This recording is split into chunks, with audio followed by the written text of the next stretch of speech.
The outcome of this primary will determine the person who will be the Dane County Clerk. How will you use the extra time to get started and plan the beginning of the term of your office? Diane? The time in between, I'll be working on the November election.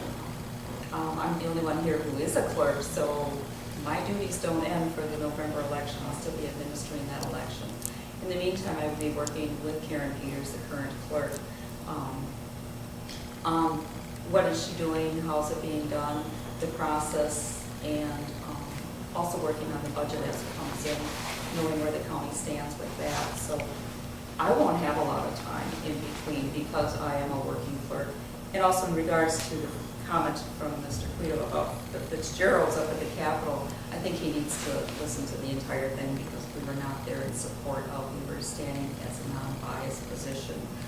We had issues with what they were bringing through on that bill. Well, I can't imagine myself sitting at a press conference with the Fitzgerald brothers, so maybe we'll have to look at that again. But the issue of what I'll do after October 15th is actually similar to Diane's. I'm going to be responsible for the county budget cycle, and we start that with public hearings in early September through all the way through November. So that'll take up my time in that period. And one of the things we need to start thinking about is, we have some really talented staff in the county clerk's office who really have no replacement. And I think one of the things I'd like to do in this county budget is work on ways that we have cross-training, maybe between the county board office, maybe other parts of county government, so that if someone retires, takes a different job, we're not left out in the cold. So there's a lot of issues to look at on the county budget to help support the clerk's office, to save money for municipalities. That's what I'm going to work on. Well, I'll be making sure that we're doing the research on what that next generation of election equipment needs to be and intervening in the county budget process to make sure that we can do that bulk purchasing. It was a great idea when Bob Olson proposed it. It was a shame that the county executive and the county board did not act on it at that point. And I want to make sure that it comes up again.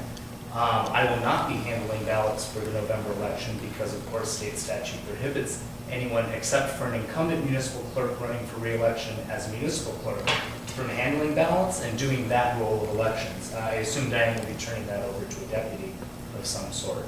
But I'll be out there talking to the community, doing voter registration during the window when we can register publicly, making sure that people are armed with the knowledge they need to cast their ballot, and doing all the work possible to get out there and get running so that at the beginning of January, we've got a trained, educated electorate, and we're ready to step right in and run the February primaries. I think there's some good points that have been brought out. During my visits to the municipal clerks, that was one of the questions that was brought up of the equipment. They said it was reliable, but yet it was 20 years old. I think that was something that I agree with Mr. Quito here, and we should have put that in the budget back when Mr. Olson was county clerk.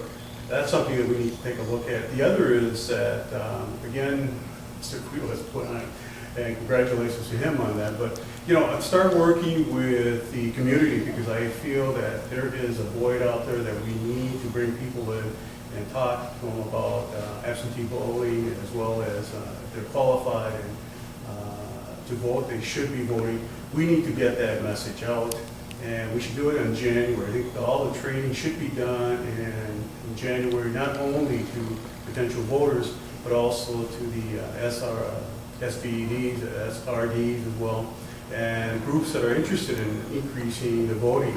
But most importantly, I think that by bringing that education out to the community, I think that the city clerk has done that. She went out and did some presentations throughout the community, which I thought was a wonderful idea, and the county clerk should do that as well.